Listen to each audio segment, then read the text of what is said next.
ശമ്പള പരിഷ്കരണം നടക്കുന്നു.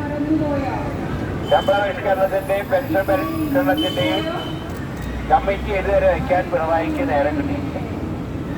മാത്രമല്ല KSRTC പോലുള്ള എയ്ഡഡ് സ്ഥാപനങ്ങളിലും KSRTCയിലും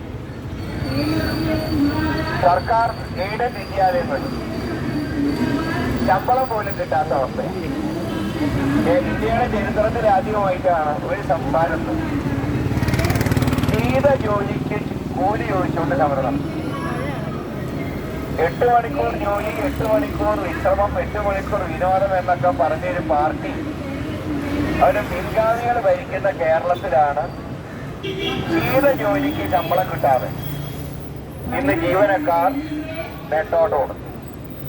ജീവനക്കാർ സമരം ചെയ്യുമ്പോഴും തന്നെ മുഖതിരിക്കുന്ന സർക്കാർ. പിന്നെ പെൻഷൻകാരോടുള്ള കാര്യം പറയേണ്ട ആവശ്യമില്ല.